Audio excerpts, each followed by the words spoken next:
decía en un informe relacionado con esa carta que las hermanas del padre Coll eran laboriosísimas. Ahora ya no, padre. Y esa carta se la comuniqué en primerísimo lugar a la madre Amelia, que debe de estar por ahí escuchando. No sé si se acordará. Y ella me dijo, pues eso de laboriosísimas sí que es verdad.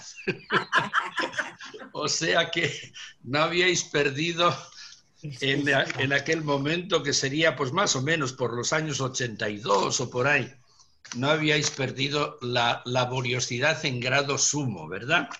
La seguís manteniendo. Pues comenzamos en el nombre del Padre y del Hijo y del Espíritu Santo. Amén.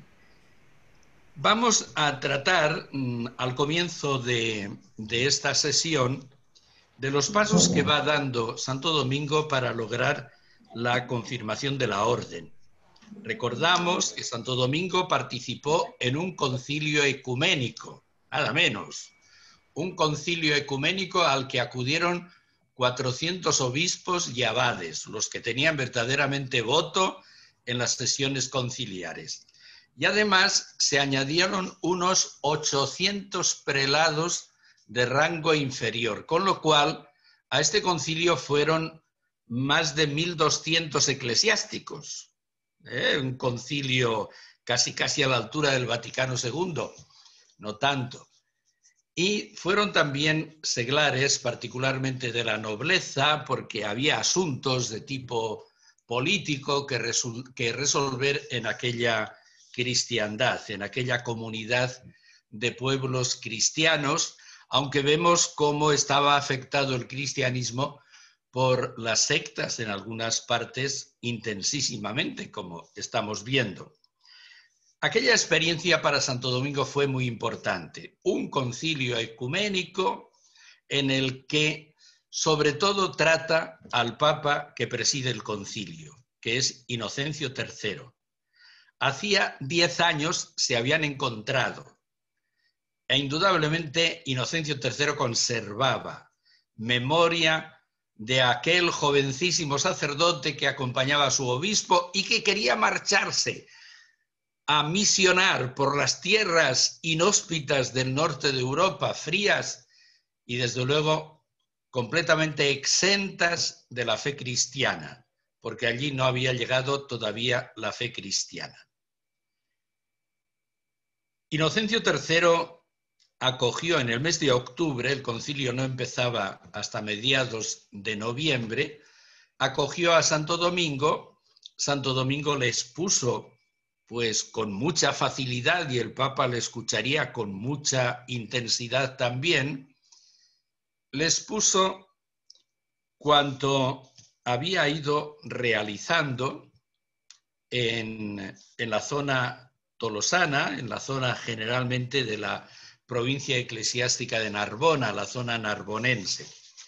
Y le puso en contacto también con el obispo, porque él acompañaba al obispo de Fulco, al obispo de Tolosa Fulco, le puso en contacto con este obispo para que les explicara a los que estaban en el entorno de Inocencio III y al propio Inocencio III lo que se había ido realizando como fruto de aquella santa predicación, que tuvo muchos equipos, pero que en definitiva quedó reducido a un equipo solo, que era el que animaba Santo Domingo después de la marcha y de la muerte de Diego de Acebes. Les pusieron, en concreto a Inocencio III, que habían comenzado un género de vida religiosa, que no se trataba de sacerdotes diocesanos, sino que se trataba propiamente de religiosos y que estaban viviendo ya en comunidad en una casa que tenían al lado de la fortaleza narbonense, es decir, de la puerta fortificada que salía en dirección a Narbona, digamos, en dirección a Prulla, para entendernos mejor, y que se proponían, claro, pues llevar adelante la consagración religiosa con todas las consecuencias, con todo el deseo de imitar a Jesucristo en su pobreza, de imitar a Jesucristo en su obediencia, en su total entrega a la voluntad del Padre. Le decían además a Inocencio III que continuaba saliendo a predicar por aquella diócesis de Tolosa y que el obispo había tenido a bien organizar un poco las cuestiones económicas para que tuvieran un cierto respaldo, un cierto apoyo para lo que necesitaran para su vida pobre. A Inocencio III seguro que le llenó de entusiasmo. Y Santo Domingo se atrevería a decirle que él pedía a su santidad que le aprobara una orden que se llamara y fuera de predicadores. Seguramente cuando le dijo eso, lo estamos escenificando un poco para entendernos mejor. Seguramente cuando le dijo eso, el Papa le hizo bajar un poco la mano a Santo Domingo, como diciendo, no tanto, espera un poco, porque está de por medio el concilio. Vamos a ver qué dice el concilio. Lo que iba a decir el concilio lo sabía perfectamente Inocencio III, porque fue un concilio muy preparado en sus documentos. Después se discutieron y se votaron, pero los documentos como tales estaban muy estudiados, muy bien redactados, muy pensados en todos sus pormenores. El Papa, de momento, le aprobó la acogida de la realidad de Prulla, esa realidad que era de santa predicación integrada por consagradas, algunos sacerdotes animados por Santo Domingo hasta que se trasladó a Tolosa, y animada también por seglares. Y le hablaron de que esa realidad tenía también asegurada la vida por donaciones que habían recibido y por la entrega hasta de familias enteras para vivir la santa predicación desde las posibilidades de cada persona. El Papa acogió bajo la protección de San Pedro esa realidad de Prulla. Es lo que hace en una bula de octubre de 1215. Acoger bajo la autoridad de San Pedro y en aquel clima de cristiandad asegurar con esa protección que nadie iba a invadir la vida ni las propiedades de esa realidad. En aquella situación en la que nos encontramos, una situación, ya digo, de cristiandad, se respetaba el derecho pontificio. Y una propiedad o un santuario, como se trataba allí, o una casa religiosa que existía, o una casa de consagradas en Prulla, iba a tener todas las garantías de que nadie se iba a introducir a molestar aquella realidad ni a dañar aquella realidad. Eso es el alcance, ese alcance tiene la bula que les da Inocencio III. Se abre el concilio y allá a la Basílica de Letrán, una de las basílicas más antiguas del mundo, porque se construyó sobre el palacio de Constantino, del emperador Constantino, cedió su palacio para construir una iglesia que va a convertirse en la Catedral de Roma. Era la Catedral de Roma y es la Catedral de Roma, la iglesia de Letrán. Allí se celebra el concilio ecuménico y allí, en aquella iglesia, se celebraron nada menos que 5 concilios ecuménicos. En Roma se han celebrado 7 concilios ecuménicos, 5 en la Basílica de Letrán, es decir, en la Catedral de Roma, y 2 en el Vaticano. Vaticano I y Vaticano II. Ahora celebraban el 4º concilio de Letrán. En ese 4º concilio de Letrán presentaron un documento que decía: las diócesis han de procurar un equipo de predicadores con el respaldo económico necesario para que estén disponibles a salir por todas partes de la diócesis. O sea que el concilio quiere realizar lo que se había comenzado ya como santa predicación en el sur de Francia. Todas las diócesis debían esforzarse para agrupar un tipo de personas capaces, bien preparadas para la predicación. Esto es lo que dice el canon 10 del concilio cuarto de Letrán. Había otro canon, que es el 11, y este canon 11 habla de la necesidad de que en las catedrales haya maestros para la enseñanza. Y cuando se trate de arzobispados, haya una escuela de teología. Indudablemente todo iba en la línea de las convicciones de Santo Domingo.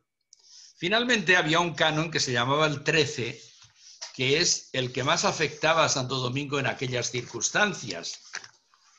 Y en ese canon 13 se prohibía fundar nuevas órdenes religiosas, propiamente tales, porque ya les parecía que había demasiadas. Y fundar nuevas órdenes significaba introducir confusión en la Iglesia. Eso es lo que pensaban en aquellos momentos. Y podemos comprenderlos porque estaban acostumbrados los occidentales, la Iglesia latina occidental, durante 200 años a tener solo una regla, solo una orden religiosa, que fue la benedictina. La regla de San Benito y los benedictinos y benedictinas. Pero ya a mediados del siglo XI, lo hemos apuntado al principio de estas sesiones, empiezan a diversificarse órdenes religiosas y se llega a comienzos del siglo XIII y les parece que ya es demasiado. Y por eso salen al paso de esa confusión o posible confusión en el terreno del Estado religioso, prohibiendo la fundación de nuevas órdenes o de nuevas casas sobre reglas nuevas. El texto del concilio es así porque afecta mucho a la aprobación que quería Santo Domingo que realizara Inocencio III de lo que había estado hasta entonces animando.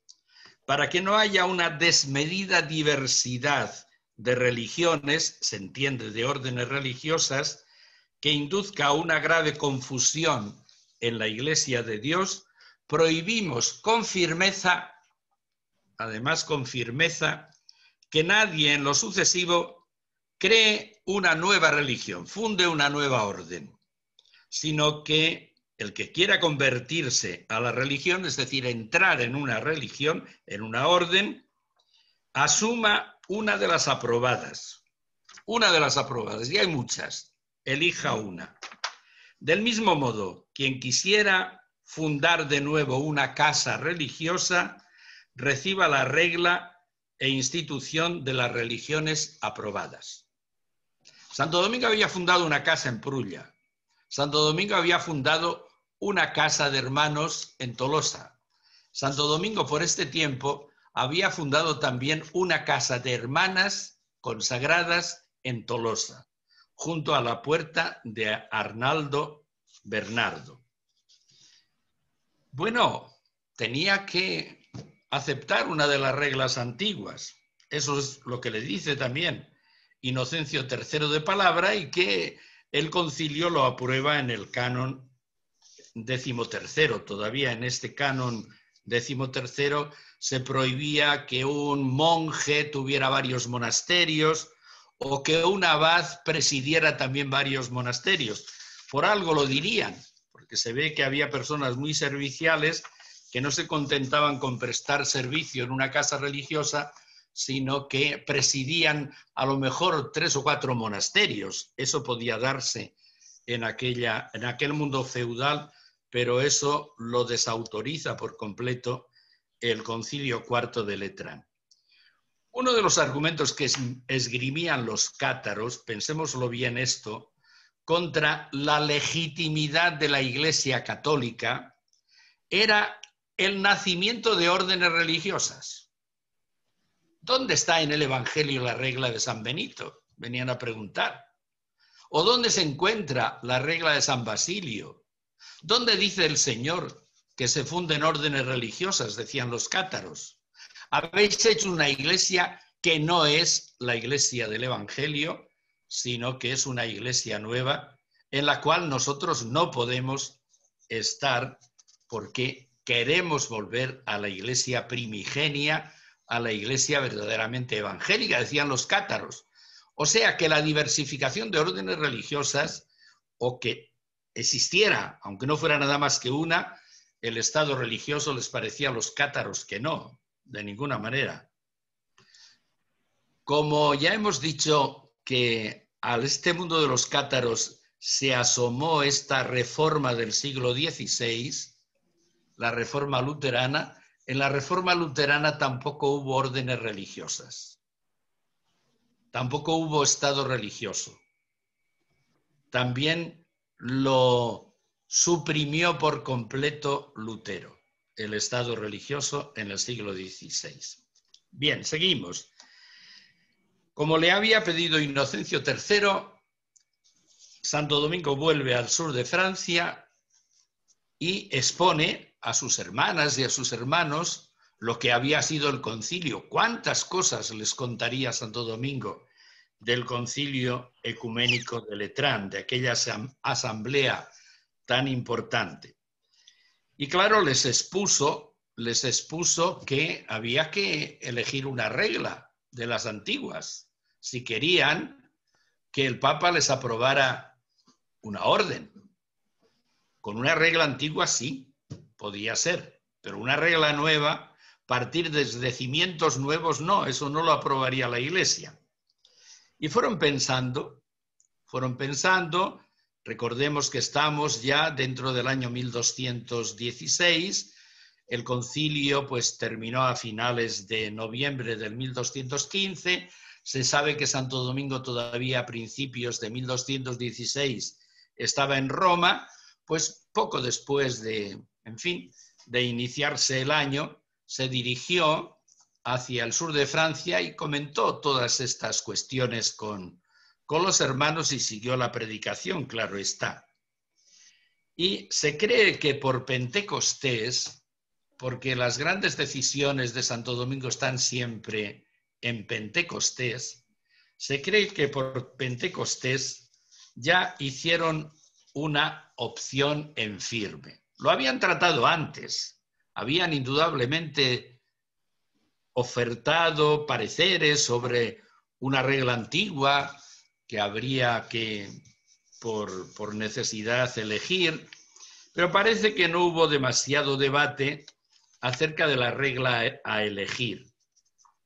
Santo Domingo tenía profesada la regla de San Agustín, y es probable que esas consagradas de Prulla, reunidas en primer lugar por Diego de Acebes, también tuvieran como base la regla de San Agustín, como tenían dos monasterios que había animado en su diócesis de Osma, Diego de Acebes, un monasterio en Soria y otro monasterio en San Esteban de Gumiel, en San Esteban de Gormaz, que esas serán las que pasan a Caleruega y las que están hoy día en Caleruega, las de San Esteban de Gormaz. Así que en Pentecostés, se cree, de 1216, hubo una asamblea dominicana, todavía no muy numerosa, claro está, en que eligieron de manera formal la regla de San Agustín como base para esa nueva orden que querían que el Papa se la confirmara. Aprobado el proyecto, ya estaba por Inocencio III,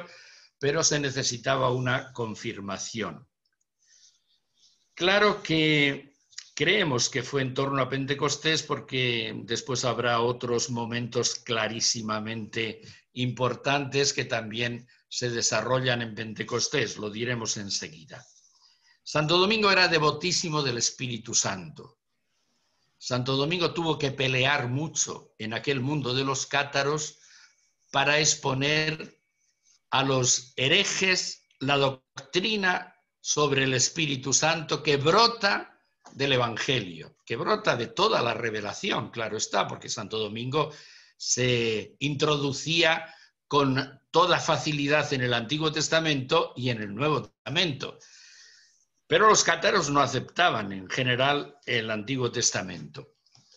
Él tuvo que esforzarse por presentar una teología sobre el Espíritu Santo al mundo de los cátaros, porque él quería hacer una catequesis bien razonada, porque le interesaba atraer a la fe verdadera, al Evangelio, al único camino, a la única verdad y a la única vida. Estaba interesado por atraer a todos y, claro, no dejaba a un lado a los herejes en modo alguno, sino que se introducía constantemente y los buscaba de manera infatigable, decían los testigos del proceso de canonización en aquella parte del sur. ¿Y qué puntos, podríamos decir, exponía Santo Domingo en torno al Espíritu Santo? Pues metiéndonos en esa teología del siglo XIII y en esa teología que elaboran algunos dominicos contemporáneos, completamente contemporáneos y que conocieron personalmente a Santo Domingo, podríamos sacar a flote esos puntos de teología del Espíritu Santo. Los cátaros creían que el Espíritu Santo era una pura criatura. Sin embargo, los maestros católicos tenían que exponer, desde luego valiéndose de la Sagrada Escritura, porque los cátaros no aceptaban los concilios ni aceptaban a los santos padres de la Iglesia, tenían que exponer los maestros católicos. Domingo, podríamos darle el protagonismo de esta exposición doctrinal sobre el Espíritu Santo, tenía que tratar desde la palabra de Dios de la unidad y esencia del Espíritu Santo, unidad de esencia con el Padre y con el Hijo. El Espíritu Santo es Dios, una persona dentro de la Trinidad, pero que participa de la esencia única de la divinidad. Que el Espíritu Santo no es una criatura, se lo desmenuzaba Santo Domingo esto a los cátaros y a los católicos. No es una criatura, sino que es el Creador, que es bueno y de la misma sustancia del Padre. Pensemos que las acciones hacia afuera, así lo llaman en teología normalmente, de Dios, todas son comunes a las tres divinas personas, aunque en algunos casos se apropia alguna acción a una de las personas. La encarnación, sin embargo, es propia del Verbo único de Dios. Quien se encarna es la segunda persona de la Trinidad, no se encarna toda la Trinidad. Pero en general las obras hacia afuera, como es la creación, es obra de las tres divinas personas. Dios uno en esencia y trino en personas. Insistiría Santo Domingo en que el Espíritu Santo es omnipotente e igual al Padre y a su Verbo. Que el Espíritu Santo es Dios y Señor por la inmensidad de esencia y de ciencia, que escruta todo aún lo más profundo, lo conoce todo y a partir de esto está claro que puede iluminar a los profetas y que habló por los profetas, lo recitamos en el credo, y que habló por los apóstoles y que podía hablar por ellos, por estos maestros que les exponían la doctrina revelada. Que el Espíritu Santo tiene establecida su morada en el creyente, en el que abre sus puertas a la fe y se introduce por la puerta de los sacramentos, que es el bautismo. Que el Espíritu Santo procede del Padre y del Hijo, y que procede en cuanto a la sustancia o esencia de la divinidad, que es impasible e indivisible. Es de la misma sustancia, aunque, decíamos, hay distinción de personas en la Trinidad. que las tres personas en la Trinidad, a saber, el Padre, el Hijo y el Espíritu Santo, son consustanciales, de la misma sustancia. Son coeternos, eternos, absolutamente sin principio en el tiempo. Son coiguales, no uno mayor que otro. Las tres divinas personas son un solo Dios esencialmente. Que el Espíritu Santo es Dios y Señor omnipotente, que integra al creyente en el reino de Dios, porque inhabita, como en un templo, en el bautizado, junto con el Padre y el Hijo, que hace hijos de Dios a los bautizados en el nombre de la Trinidad. Yo te bautizo en el nombre del Padre y del Hijo y del Espíritu Santo, cosa que no querían ni oír mencionar los cátaros. Esto se realiza en el bautismo, que es el lavacro del agua y del Espíritu. Que hay diversidad de gracias o carismas, pero el Espíritu es el mismo. Que el Espíritu Santo obra todo en todos. Que el Espíritu es sumo Dios y que entrega sus dones por propia voluntad. Es autor de gracias, dones y virtudes, a saber, la fe, la esperanza, la caridad y todas las demás virtudes, que son como regalo dado por el Espíritu Santo. Que el Espíritu Santo se da para muchas cosas, para remisión de los pecados, para comunicar la gracia o vida de Dios, para la alegría en las tribulaciones. La alegría es un don, un fruto del Espíritu Santo. Para obrar milagros incluso se da el Espíritu Santo. Santo Domingo acompañaba su predicación con signos. Para consuelo y fortaleza y constancia contra los enemigos, tanto temporales como espirituales. Esta es, podríamos decir, la pneumatología que Santo Domingo transmitía a cátaros y a católicos. Tenía tal devoción al Espíritu Santo que por los caminos iba entonando con mucha frecuencia el himno Veni Creator Spiritus, ven Espíritu Creador, llena las mentes de tus fieles, con todas las estrofas, maravillosas estrofas de ese himno que es mucho más anterior, mucho más antiguo que Santo Domingo.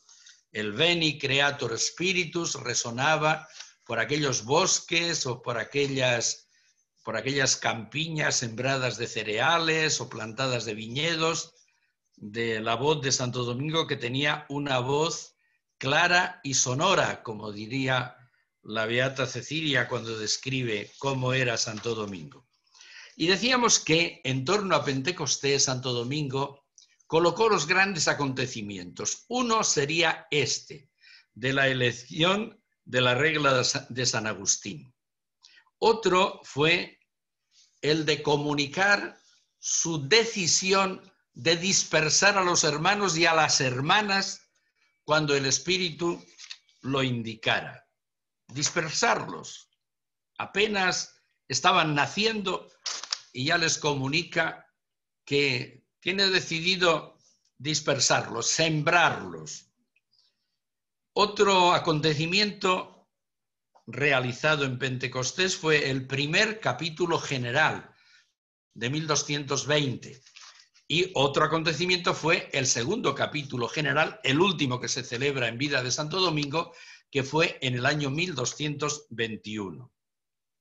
Bien, pues en este Pentecostés de 1216 no solo se elige la regla de San Agustín, sino que allí aquellos descensores de las gradas o escalones de la humildad, recordamos lo que decíamos ayer de la escalera de la humildad, aquellos que bajaban escalones de la humildad decidieron unir a la regla de San Agustín, complementar la regla de San Agustín con algunas observancias más estrictas relativas a ayunos, comidas, lechos, uso de vestidos de lana, habitaciones, y para ello se inspiraron en las costumbres de los premostratenses.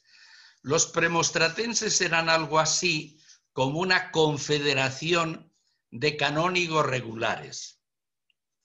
Y Santo Domingo lo estuvo cerca, porque a 20 kilómetros de Caleruega había un monasterio. No tenía muchos años cuando nace Santo Domingo, pero ya existía un monasterio premostratense que es el de Nuestra Señora de la Vid. Alguna vez lo hemos visitado algunos de los que estamos aquí enlazados. Hoy día están los agustinos, pero allí hubo premostratenses desde la Edad Media hasta la exclaustración del siglo XIX, hasta cuando fue exclaustrado San Francisco Coll.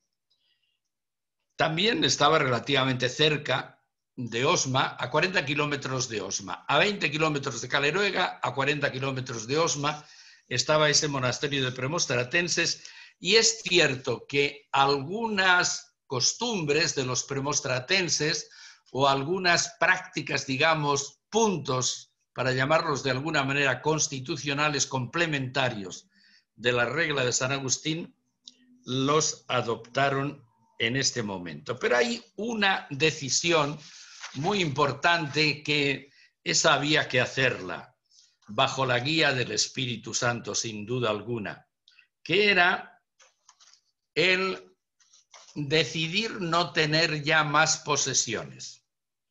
A los frailes les habían dado alguna posesión.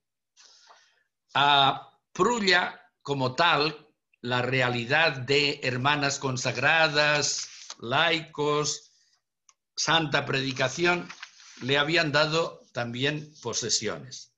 Pues renuncian a las posesiones que habían dado solo a los hermanos. Los hermanos no querían posesiones. Y esto desde el comienzo. Renuncian a las posesiones y ahora todavía retienen las rentas de esas posesiones, pero no las posesiones como tales.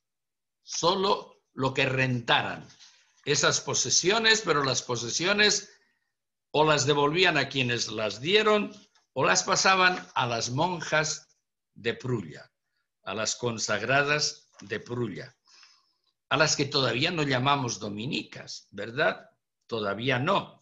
Y a estos hermanos tampoco los llamamos dominicos, todavía no. Tenemos que grabarlo bien. Quedaba el tema que les había indicado Inocencio III de una iglesia, porque aquellos hermanos que estaban en Tolosa tenían una casa, pero no tenían una iglesia. Seguramente utilizaban alguna que les prestaban. Pero Inocencio III les dijo que el obispo tenía que entregarles una iglesia. Y el obispo, en sintonía con el cabildo de canónigos de la catedral, les entregó la iglesia de San Román. Ojalá la tuviéramos todavía hoy, sería un santuario precioso para la orden dominicana, la iglesia pequeña de San Román. Se la entregan en posesión perpetua, así lo dice el documento.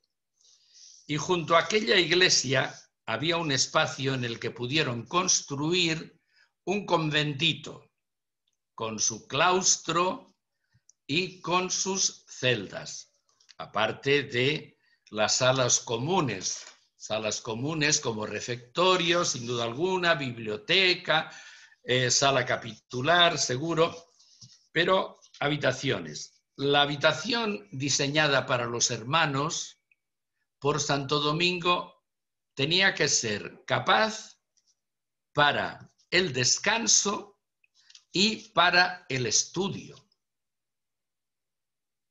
La habitación es para el estudio también. Esto es importante. Yo creo que para una dominica y para un dominico, cuando se diseñan habitaciones, no hay que olvidar que la habitación debe ser un espacio de, desde luego, de descanso, pero también de estudio, con lo que significa reflexión, con lo que significa contemplación, con lo que significa oración personal también, porque habrá la oración litúrgica en otro espacio, como es natural. Pero se dice expresamente que esas celditas que se construyen junto a la iglesia de San Román tenían que ser, y fueron, suficientes, adecuadas para el descanso y para el estudio. Junto con la iglesia de San Román todavía les dieron 2 más, pero no llegaron nunca a habitarlas, así que no entramos en ellas siquiera. Cuando en julio de 1216, se trasladan a San Román, eran ya 16 hermanos. 16 hermanos que van a comenzar a vivir en San Román. Aparte de eso estaban algunos hermanos en Prulla, continuaban. Las hermanas de Prulla y también las hermanas junto a la puerta de Arnaldo Bernardo de Tolosa. Esa es la realidad, digamos, de la familia dominicana en aquellos momentos. Santo Domingo recibió el 23 de octubre de 1216 todavía una nueva donación junto a la iglesia de San Román y pudieron ampliar un poco el espacio conventual. Santo Domingo nombró, junto con el parecer de sus hermanos, un prior que se llamó Bertrán de Garriga. De Bertrán de Garriga tenemos una anécdota muy histórica, porque la contó él mismo al Beato Jordán, y el Beato Jordán la escribió de esta manera. Me refirió también Fray Bertrán, de cuyo envío a París hemos hecho mención, porque después va a estudiar a París, que cuando en cierta ocasión caminaba con Santo Domingo, se desató una fuerte tempestad sobre ellos. Se encontraba ya el terreno muy inundado por las lluvias. El maestro Domingo hizo la señal de la cruz y apartó de tal suerte la lluvia torrencial de delante de ellos que, mientras caminaban, tenían siempre a 3 codos de distancia, medían por codos en aquel tiempo, más o menos medio metro era el codo, tenían a 1,5 metros, a 3 codos de distancia, una densa cortina de agua que caía sobre la tierra, pero ni una sola gota salpicaba las fimbrias de los vestidos. No llevaban los pobres paraguas, ni tampoco impermeables. Pero bueno, la providencia de Dios se encargaba de estos pobres de Cristo y hasta les proporcionaba alguna tienda para que no les afectaran aquellas lluvias torrenciales. Bien, Inocencio III le había dicho a Santo Domingo que después de la elección de la regla y de que les dieran una iglesia y, en fin, de lo que pudieran debatir entre ellos, pues volviera a Roma y él confirmaba todo. Pero he aquí que llega la noticia al sur de Francia de que el Papa había muerto, de que Inocencio III había muerto. Inocencio III murió el 16 de julio de 1216. Y Santo Domingo podría pensar que todo se venía abajo, porque a lo mejor el sucesor de Inocencio III no quería saber nada de eso que él, indudablemente impulsado por el Señor, estaba llevando a cabo. Pero no se desanimó. Esperó a que el tiempo fuera propicio para ir a la curia vaticana, esperó a que el Papa tomara posesión y, en fin, tomara el pulso a los asuntos más urgentes de la Iglesia. El elegido para suceder a Inocencio III fue Honorio III. Y Santo Domingo, en el mes de diciembre de 1216, estaba en Roma, sin saber cómo le recibiría el Papa, porque no sabía si estaba en la misma órbita de preferencias, sobre todo eclesiales y sobre todo relacionadas con la vida religiosa. No sabía cómo podía pensar el nuevo Papa, Honorio III. Fue a Roma, pidió audiencia y el Papa recibió a Santo Domingo el día 22, que fecha nuestra, ¿verdad?, 22 de diciembre de 1216. Todo estaba preparado para que el Papa ese día confirmara la realidad que le presentaba Domingo y pues comenzara una realidad nueva en la Iglesia, tal como quería Santo Domingo. La bula es de 22 de diciembre de 1216. Es una bula que responde a un formulario.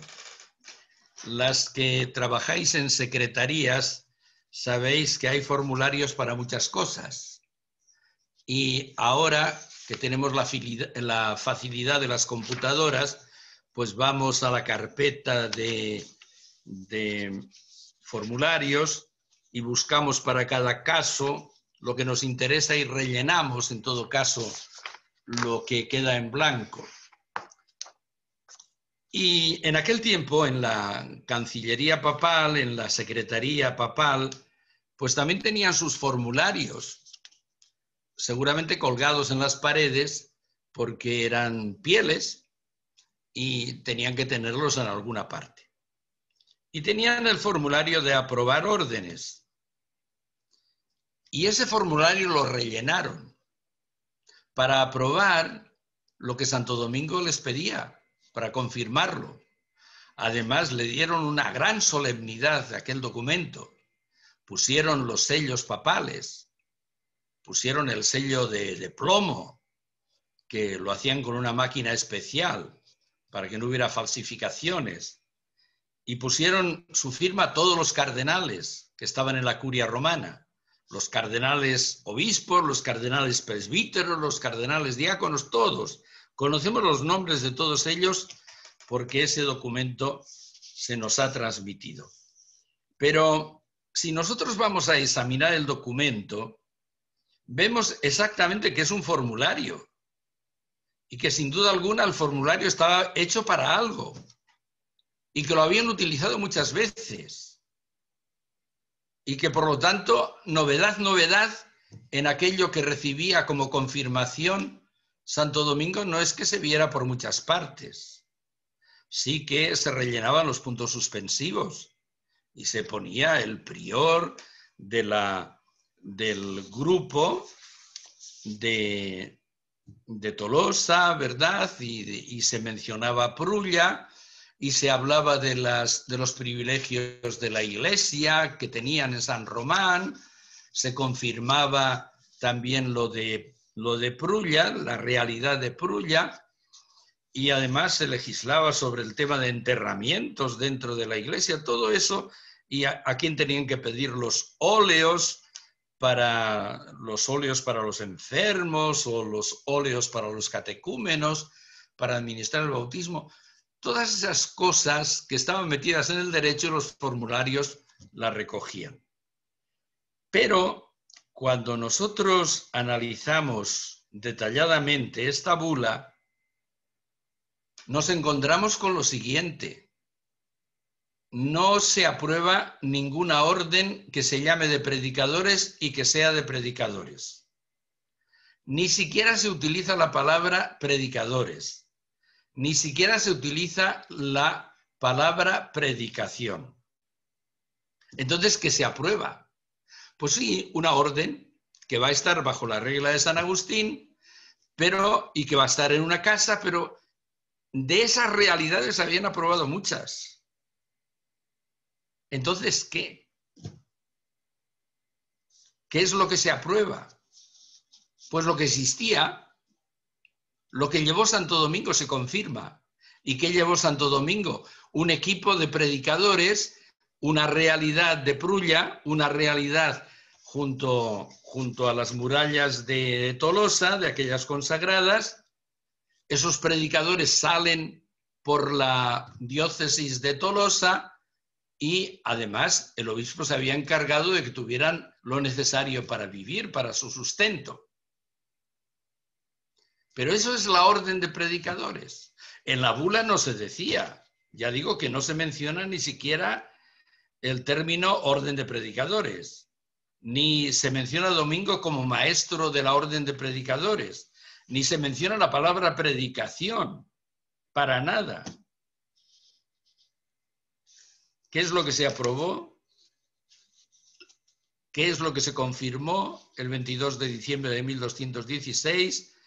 En todo caso, una predicación tolosana hecha no por sacerdotes diocesanos que integran consagradas y que integran seglares, sino por religiosos, eso sí, porque han empezado a bajar las escaleras de la humildad y a llevar vida religiosa. Son religiosos, no son clérigos seculares, no son canónigos tampoco, pero son predicadores tolosanos. De esos predicadores tolosanos no hubiera salido nunca esta realidad en la que estamos ahora inmersos. Ni habría esta realidad en Chichicastenango, ni habría esta realidad en El Salvador, ni habría esta realidad en Chile, lo siento, hermana Herminia, ni habría esta realidad en Argentina, en Paraguay, en Uruguay, en donde quieran. No, predicadores tolosanos. Eso es lo que se confirma. Pero bien, no ponemos el punto y aparte, sino más bien un punto seguido. Santo Domingo, después de recibir esta bula, y además con mucha gratitud, continúa en Roma. Él no había pedido más de lo que le dan. Él hasta entonces creía que eso era lo que quería el Espíritu.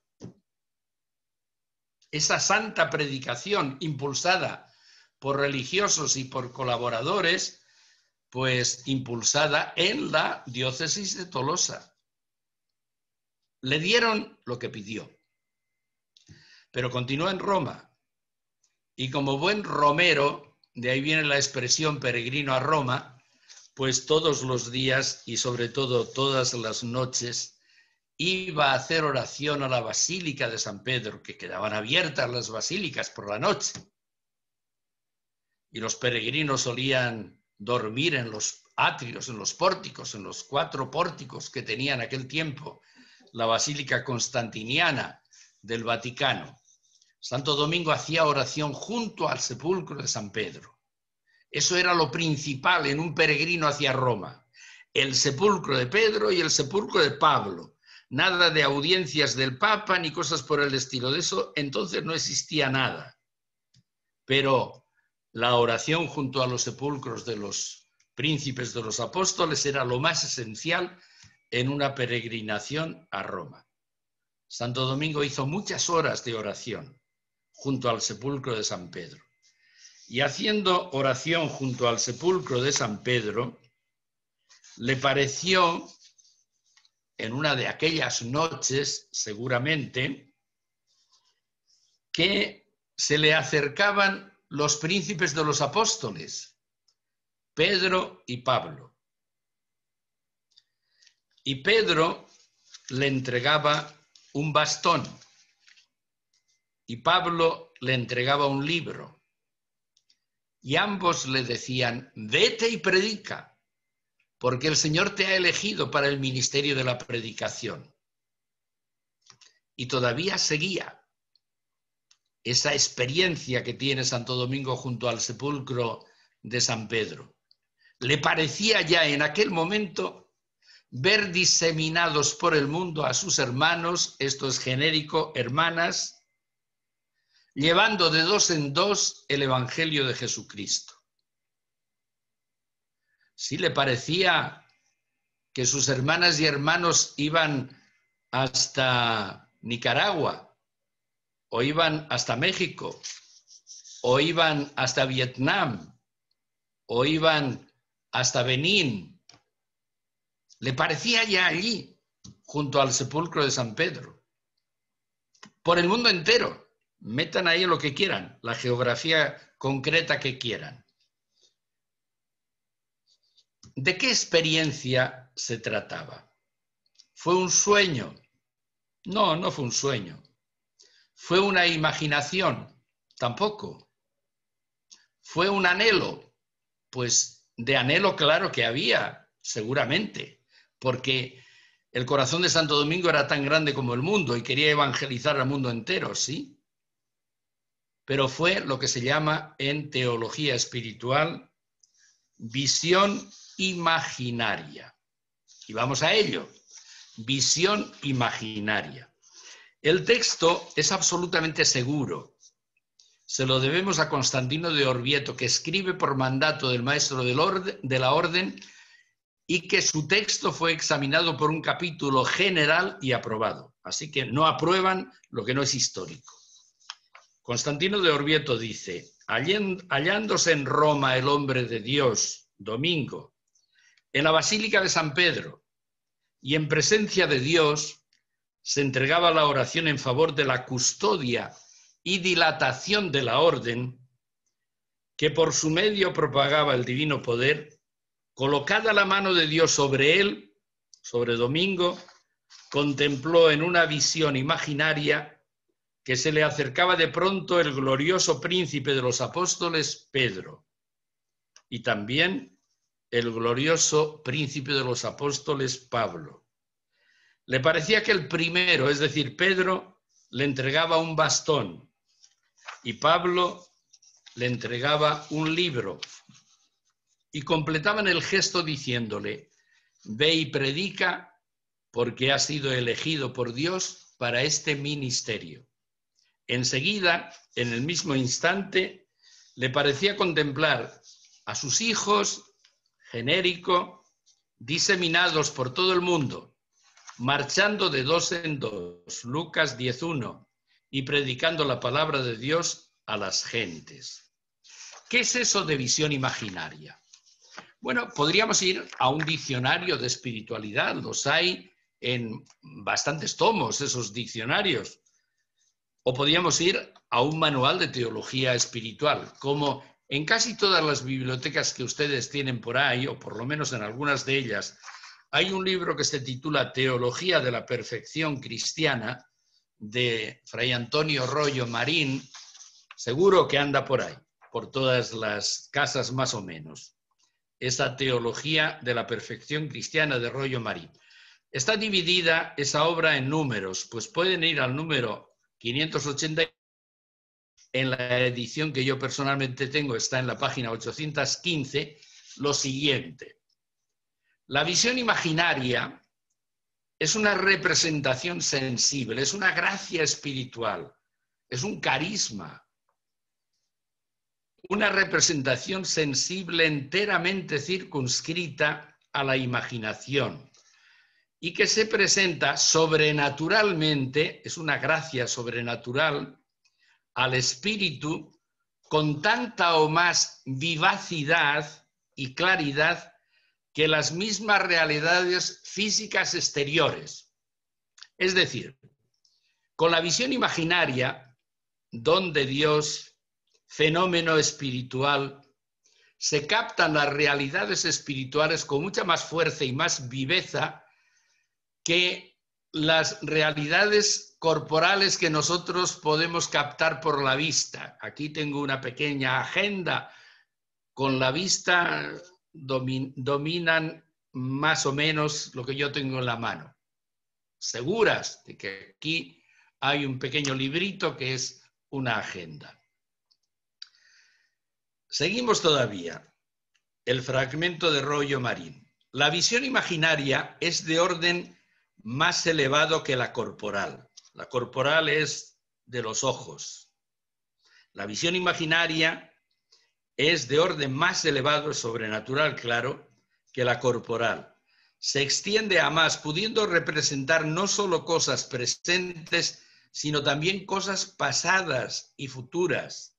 Suele verificarse durante el sueño, pero también puede producirse durante el estado de vigilia o haciendo oración, como estaba Santo Domingo junto al sepulcro de San Pedro, sin que esto implique necesariamente la enajenación de los demás sentidos, aunque esto sea conveniente, es también lo más frecuente. Pero en Santo Domingo no se habla de esa enajenación. para no confundir los objetos de la visión imaginaria con los que se perciben por los sentidos externos. Para Santo Domingo fue absolutamente cierto que el Señor le presentaba a esos dos apóstoles, con esos dos símbolos, bastón y libro. El bastón significaba, en la teología de aquel tiempo, el poder. El poder. Bastón ponen en las manos también de los alcaldes. El poder. Y el libro significa la Biblia. Significa el Evangelio, así para decirlo con una sola palabra. Por lo tanto, poder sobre el Evangelio. Tienes poder recibido de nosotros. Así como nosotros fuimos enviados por Jesús, id al mundo entero a predicar el Evangelio. Eso es lo que tienes que hacer tú. Le dicen Pedro y Pablo a Santo Domingo. Y Santo Domingo, esa visión imaginaria, esa experiencia espiritual vivísima y realísima, se la comunicó al Papa y se la comunicó al gran auxiliar del Papa y de Domingo y de Francisco, que era el cardenal Ugolino, obispo de Ostia, que más tarde será Papa con el nombre de Gregorio IX. Y el Papa, indudablemente, no creyó que aquello fuera un sueño de Domingo o que fuera una alucinación de Domingo, sino que fue una gracia auténticamente del Espíritu. Un regalo del Espíritu, para manifestarle la universalidad de esa orden que había sido confirmada. Y el Papa Honorio III, en primer lugar, escribió una carta a la Universidad de París, indudablemente en contacto con Santo Domingo. Y a los estudiantes de la Universidad de París les habla de la necesidad de que desciendan al sur de Francia para evangelizar. El documento se conserva. Y por otra parte, el 21 de enero de 1217, le entregó una bula a Santo Domingo, que aquí sí que se habla de predicación y de predicadores. Y no solamente se habla, sino que se manda predicar por el mundo entero. Y esa es nuestra bula. No la del 22 de diciembre, que ciertamente lo es, de confirmación, pero el complemento que clarifica que la orden de Domingo es algo más que tolosana, que es universal y para todos los tiempos, esto lo hace la bula de Honorio III de 21 de enero de 1217. La dirigió al prior y hermanos predicadores, los llama predicadores. Aquí se utiliza en primer lugar el término orden de predicadores. Al prior y hermanos predicadores de San Román de Tolosa, a los que llamaba atletas de Cristo, protegidos por el escudo de la fe y la coraza de la salvación. Su tarea estaba centrada en hacer fructificar la semilla de la palabra de Dios, sin que temieran a los que podían dar muerte al cuerpo. El Papa llamaba solemnemente a las puertas de la caridad de este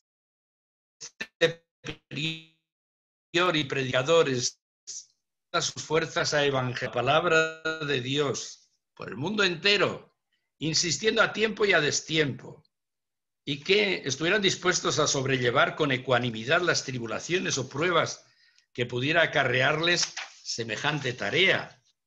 A ejemplo de Pablo, debían alegrarse en medio de los sufrimientos, por ser hallados dignos de sufrir contumelias por el nombre de Cristo.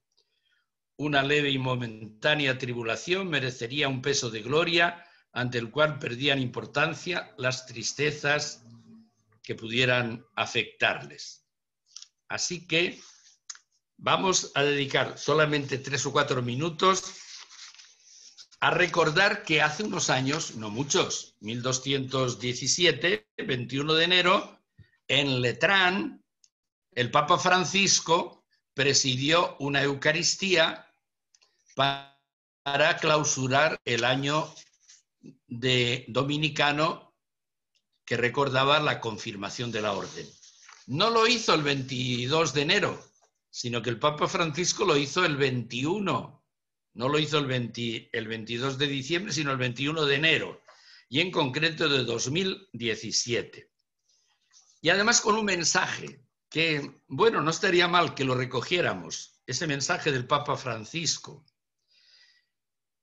Estaban celebrando esta clausura del año dominicano ya casi con el carnaval de Roma en las calles. Y menciona la expresión carnaval.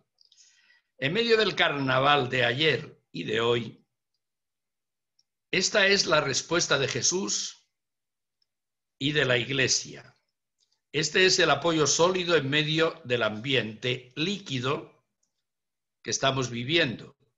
Las obras buenas que podemos cumplir gracias a Cristo y al Espíritu Santo, y que hacen nacer en el corazón el agradecimiento a Dios Padre, la alabanza o al menos la maravilla y el interrogante. ¿Por qué?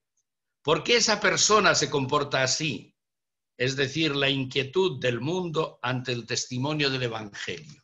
Suscitar interrogantes con la vivencia del Evangelio.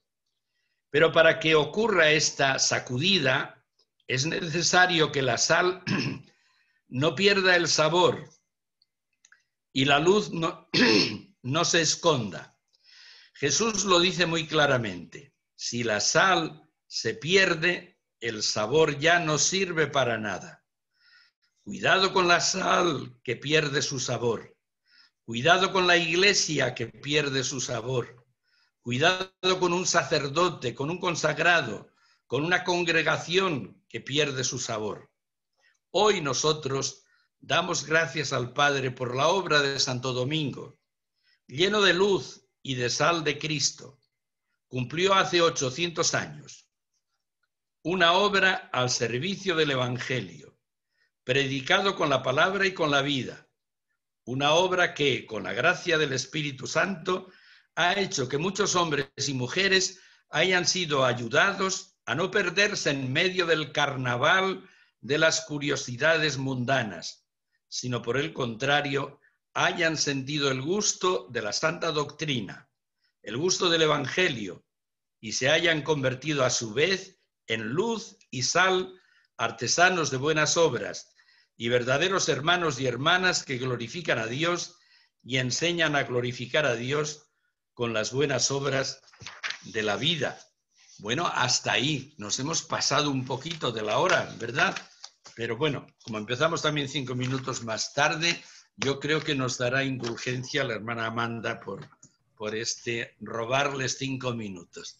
Y yo ya dejo las cosas para retomarlas mañana, pero como siempre, no sé qué le parece a la hermana Amanda, si quieren hacer alguna participación, pues... Hay una participación en el chat.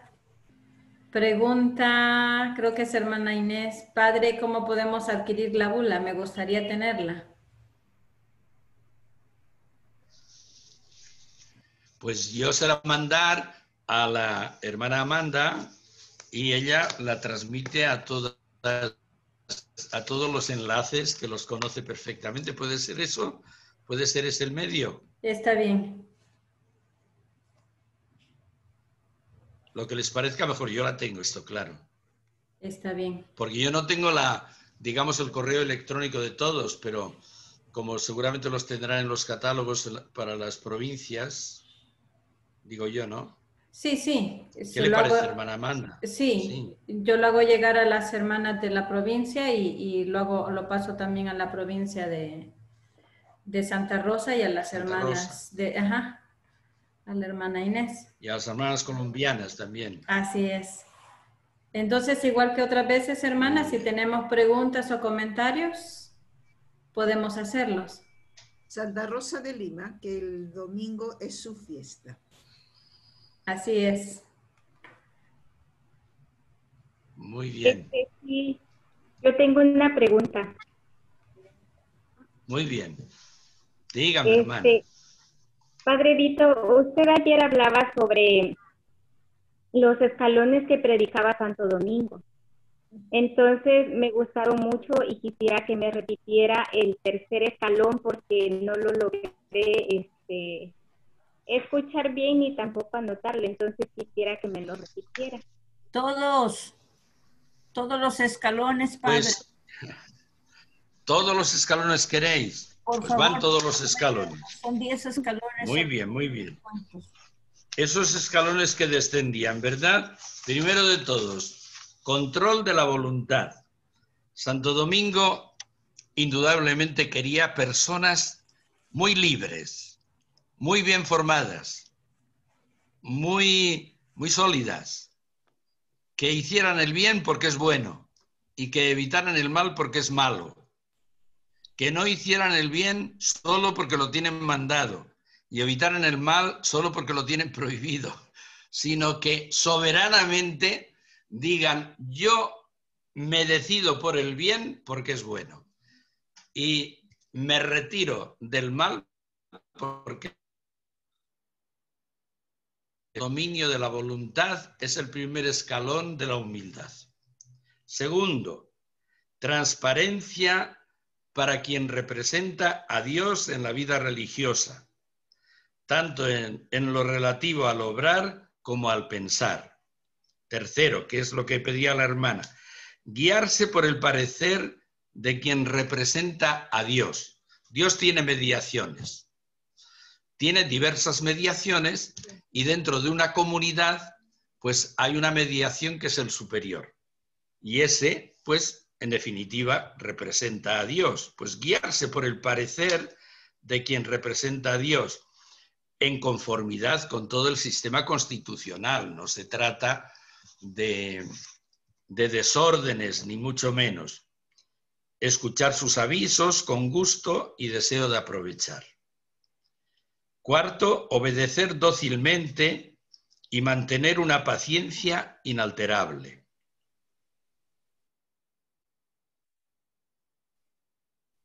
Quinto, en circunstancia alguna. Tampoco entristecerse por ningún agravio. Sexto, no hacer ni proyectar nada que no se ajuste a la norma común o que no esté animado por el ejemplo de los mayores.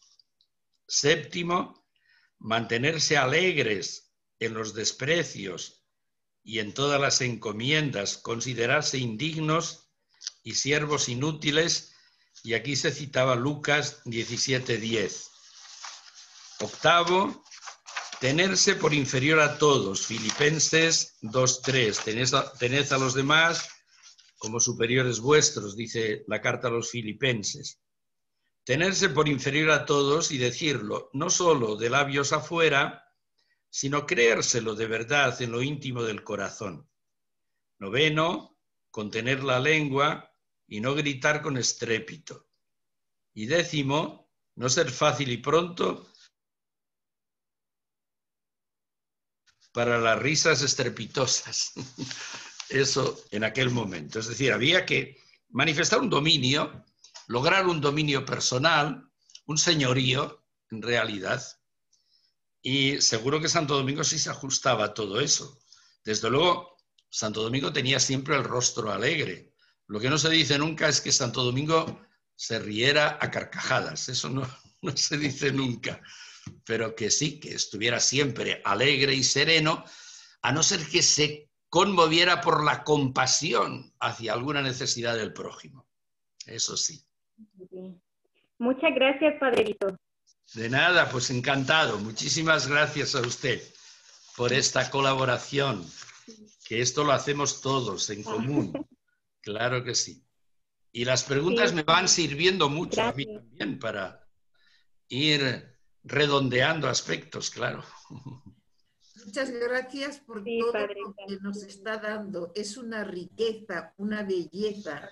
Es algo exquisito. Muchísimas gracias. Desde luego yo cada vez que salgo de aquí salgo contentísima. Muchísimas gracias a ustedes, hermanas. Qué bien. Padre, Qué bien poder compartir los hermanos, ¿verdad?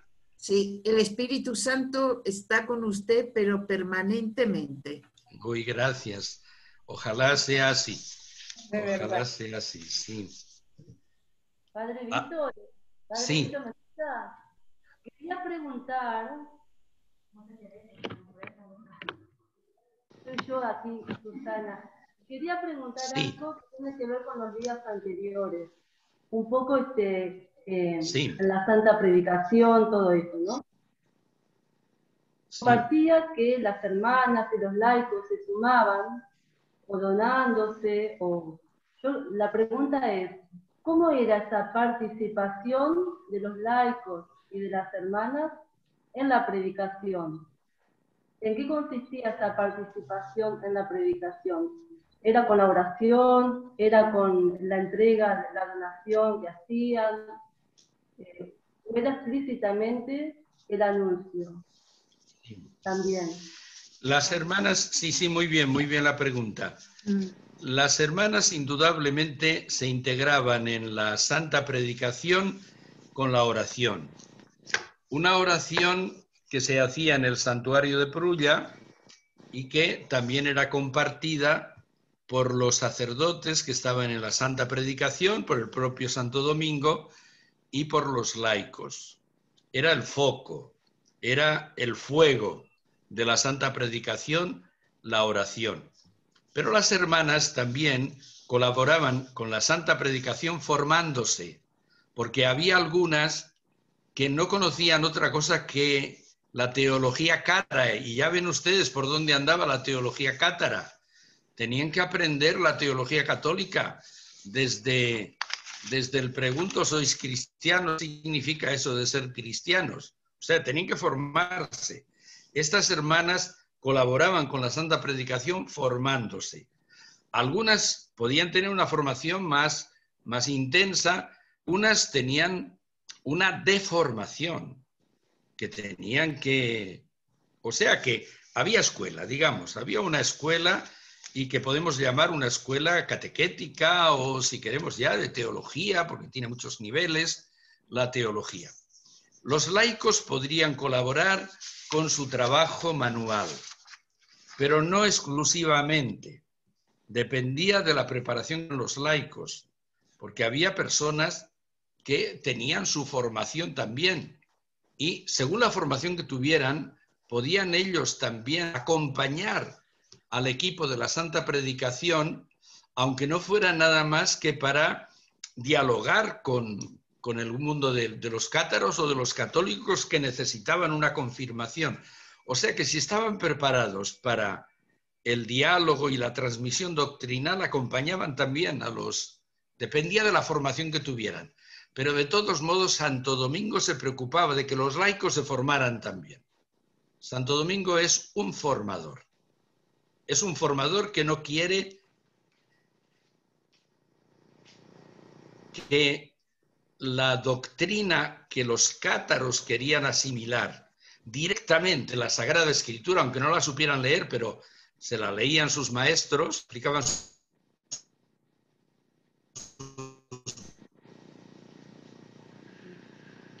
maestros, los católicos estuvieran muchísimo más formados. Las manos de Santo Domingo también contribuyen formándose, si es que no tienen una formación, pero si tienen ya una formación podían acompañar para apoyar la labor catequética de los predicadores.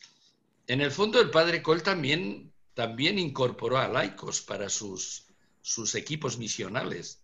Es verdad que a veces esos laicos eran los cocineros del equipo y en el caso de la Santa Predicación también podían ir algunos para atender el cuidado material de esos predicadores, por lo menos preparar la comida y demás, porque si la tenían que preparar los predicadores no les daba tiempo ni a dialogar con la gente, ni a escuchar confesiones, etcétera, etcétera, ¿no?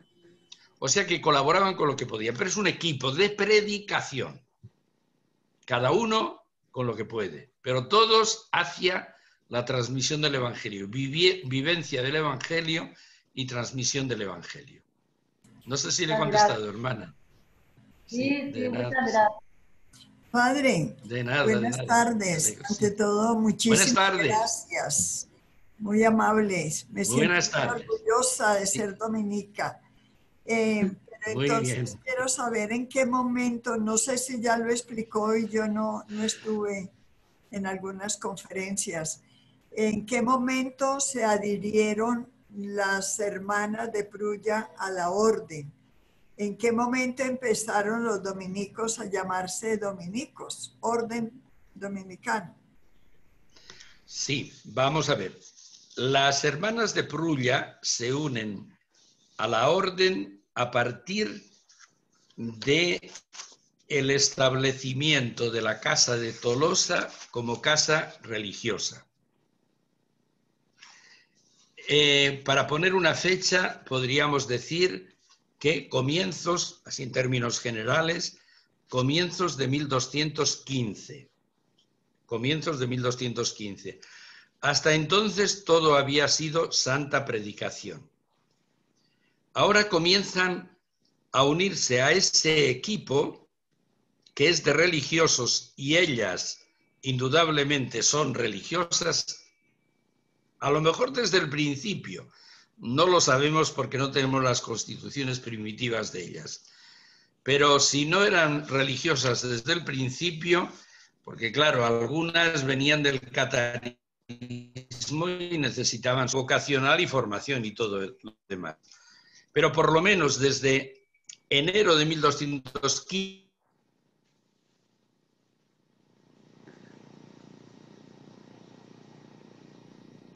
dominicas, entonces todavía no se llamarán dominicas. Es un grupo de religiosas asociado a los religiosos predicadores de la zona de Tolosa y también aquellas dominicas que se fundan en Tolosa, otro grupo de religiosas asociadas a los predicadores de la zona de Tolosa. Cuando todo se constituye en familia dominicana, pero sin el nombre todavía, familia dominicana confirmada por el Papa, es el 22 de diciembre de 1216. Ahí nace propiamente la familia dominicana, con esa bula solemne del Papa Honorio III. Pero cuando empiezan a llamarse orden de predicadores, familia de predicadores, todo lo que queramos, es 21 de enero de 1217. Con la bula del 21 de enero de 1217. Y se llamarán orden de predicadores. Pero orden dominicana, pues yo creo que es tardía la expresión, digamos tardía en 800 años, claro, porque normalmente siempre se utilizaba el título oficial de Ordo Predicatorum en latín, pero también pronto, no sé, por lo menos en el 16 ya se utiliza Ordo Sancti Dominici, Orden de Santo Domingo, y de ahí pues Orden Dominicana, y bien, sí. Pero bueno, el título es Familia Dominicana, Orden de Predicadores como núcleo, como tronco de todo, claro. Y todos con la misión de predicación. Desde los elementos esenciales que los tenemos todos. Los tenemos los laicos, los tienen los laicos, los tienen los sacerdotes de fraternidades sacerdotales, lo tienen las congregaciones dominicanas y lo tienen los laicos seglares, los laicos en familia. Muy bien, padre. Muchísimas y formamos gracias. todos ese equipo en la iglesia de predicadores. Ok. Gracias, padre. Muy amable. De nada, muchísimas gracias a usted.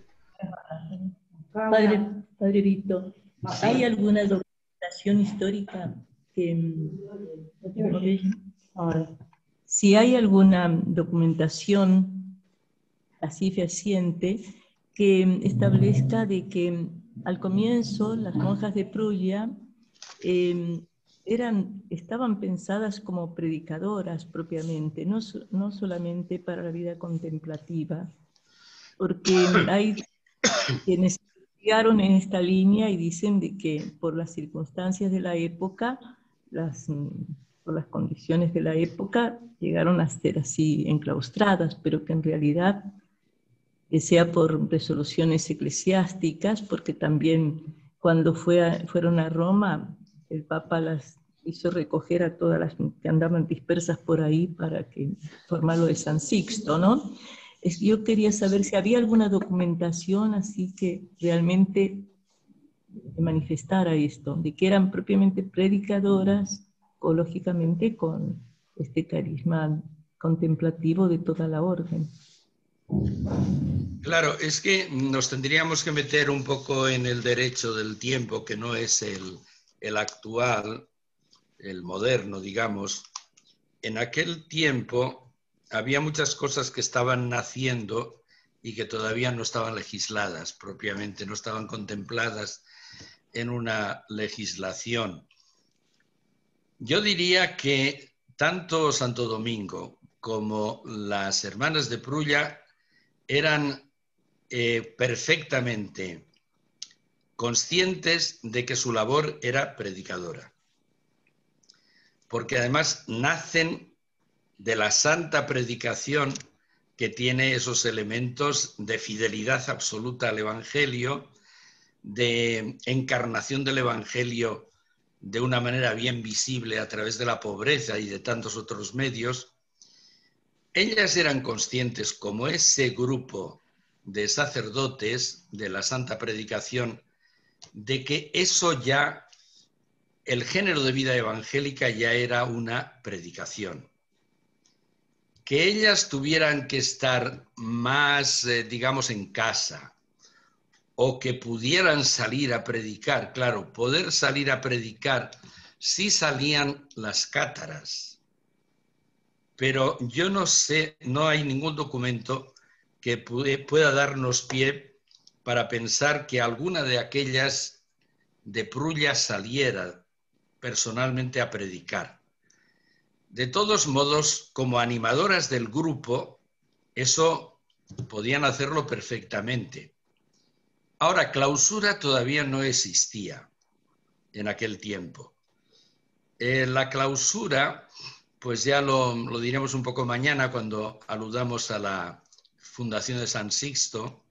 La clausura la establece Santo Domingo, sí, en San Sixto, porque además el Papa Honorio III quería ese género de vida muy cercano a las cistercienses y a las nacientes clarisas, pero sobre todo a las cistercienses, que sí tenían una clausura y además que llamaban papal, porque procedía de documentos papales, de disposiciones papales.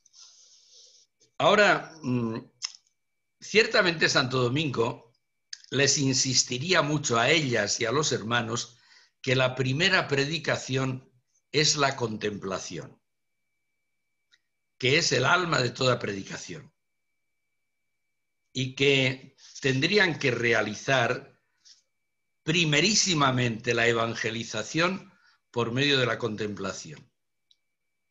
Y desbordando esa contemplación, pues podían hacerla llegar de muchas maneras. Unas podría ser en debates, otra podría ser en coloquios personales, eso sí que lo podrían hacer ellas, en coloquios personales con los católicos que frecuentaban aquel santuario, que era un punto de encuentro y de confortar en la fe a los católicos que estaban en minoría en aquellas zonas. Tratar con aquellos peregrinos y confirmarles en la fe católica, eso lo podían hacer ellas perfectamente.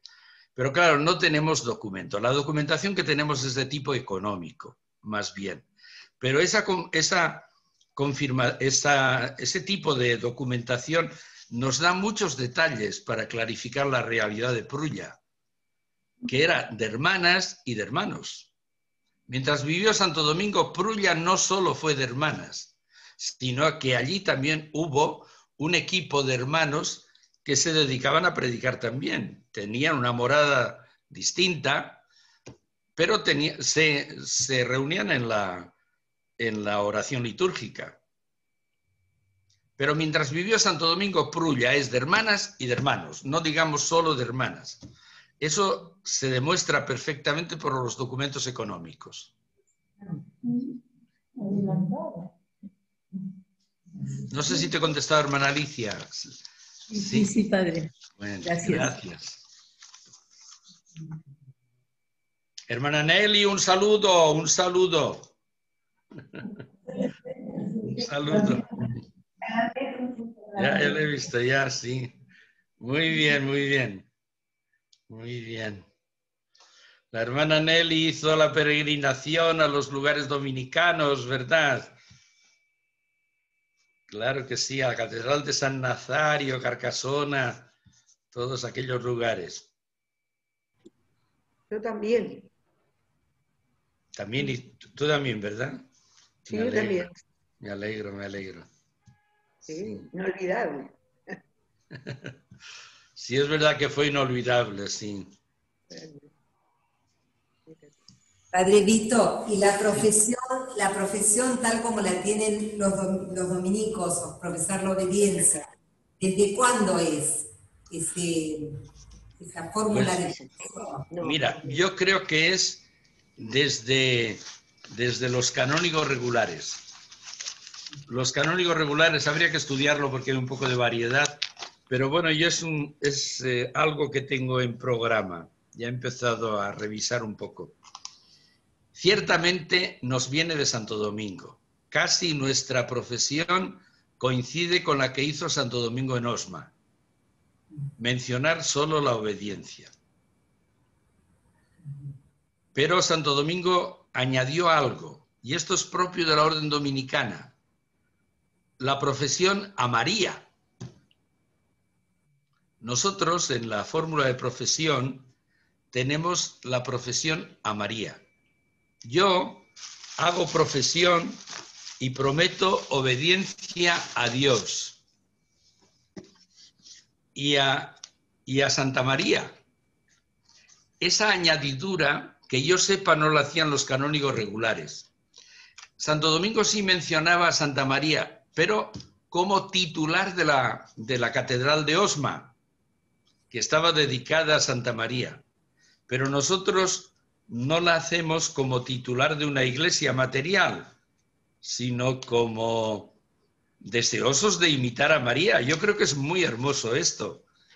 Hago profesión a Dios y a Santa María.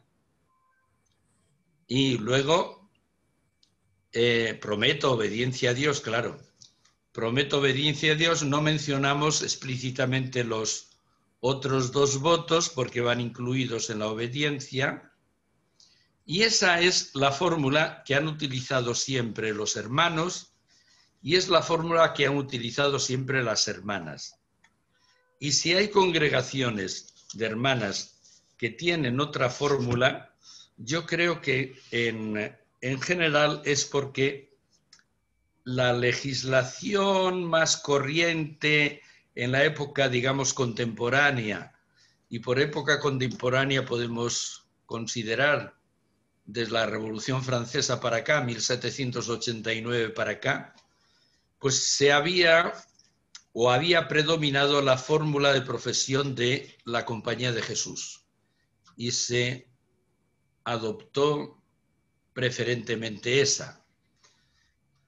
O bien porque la habían introducido en la regla de la Tercera Orden. Es un asunto un poco... Claro, en la regla de la Tercera Orden hacen propiamente una promesa, no hacen una profesión. Pero cuando las congregaciones son verdaderamente religiosas, pues más o menos imitaron las fórmulas de profesión de las congregaciones modernas, de todas las órdenes, pero a partir sobre todo de la Compañía de Jesús, que ellos añaden todavía en un grupo de ellos un cuarto voto, que es obediencia al Papa. No todos los jesuitas, sino que hay un grupo de jesuitas que hace obediencia explícita al Papa. Fue un tema que, de cara a las constituciones que salieron del Vaticano II, se trató algo, y sobre todo, como habían aprobado las constituciones a experiencia, de experimentum, pues se trató de por qué no se cambiaba la fórmula cuando se presentaban ya las constituciones para una aprobación definitiva. Pero parece que había opiniones según las cuales creían que si no se mencionaban los 3 votos, pues a lo mejor se pensaba que es que solamente se profesaba un voto y demás. Pero bueno, eso se podía haber hecho una verdadera catequesis en los noviciados como nos la hacían a nosotros, porque nosotros solo hacemos la mención explícita a la obediencia, ¿verdad? Pero hay congregaciones, digamos, dominicanas que tienen la fórmula más o menos como la nuestra de los frailes y como de las monjas de clausura. Bastantes congregaciones tienen solo la mención de, congregaciones dominicanas me refiero, tienen solo la mención de la obediencia.